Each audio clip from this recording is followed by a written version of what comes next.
Death. For the ancient Egyptians, it was never the end. It was the beginning of the most important journey a person would ever take, a journey into eternity. Standing silently between life and death was a mysterious guardian, a god with the head of a black jackal. His name was Anubis. To the ancient Egyptians, death was never the end of existence. It was the beginning of a new journey. They believed that life on earth was only temporary, but the afterlife could last forever. Every tomb, every temple, and every ritual was designed for one purpose: to prepare the soul for eternal life.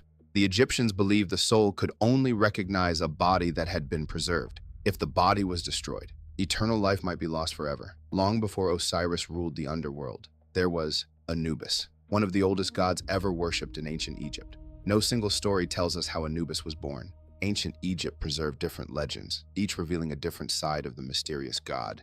The most famous legend begins with tragedy. Osiris, the beloved king of Egypt, was betrayed by his own brother Seth. According to later myths, Isis discovered the abandoned child in the marshes of the Nile. She raised him as her own. When Osiris died, it was Anubis who prepared his body for eternity. The first mummification had begun. From that moment forward, Anubis became the eternal patron of embalmers. Every priest who prepared the dead followed the example of the jackal god.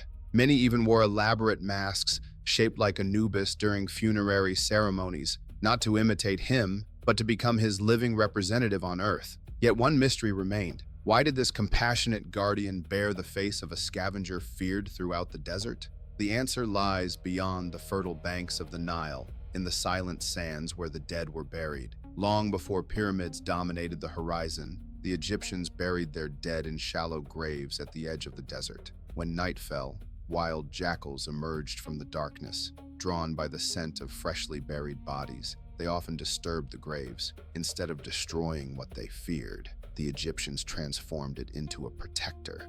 If the jackal possessed power over the dead, then a divine jackal could guard the graves instead of violating them. Thus, Anubis became the eternal protector of the necropolis. To us, black is the color of death, but to the ancient Egyptians, it meant something entirely different.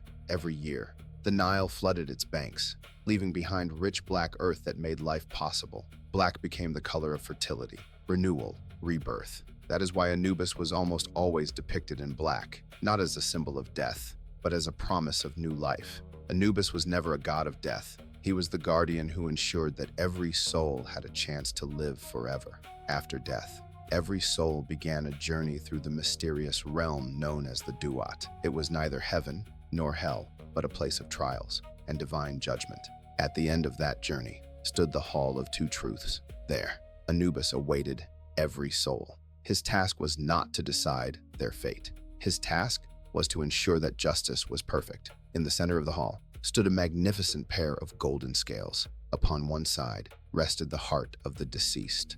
Upon the other lay a single feather, the feather of Ma'at. It represented truth, justice, balance, the very order upon which the universe depended. No lie could make the heart lighter. Every soul stood equal before the scales of Anubis. The hall fell silent. The gods watched, and the scales began to move. Standing nearby was Thoth, the ibis-headed god of wisdom and writing.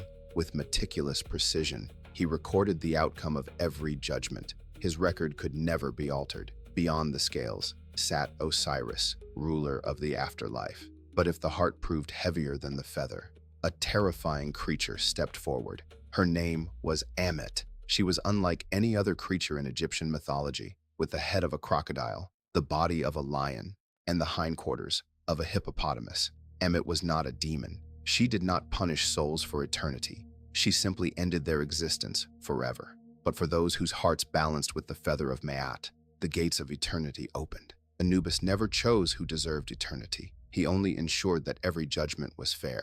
Kingdoms vanished, empires crumbled, but the legend of Anubis endured. More than 3,000 years have passed, yet Anubis remains one of the most recognizable gods of the ancient world. His image appears in museums, books, films, and the imagination of millions around the world.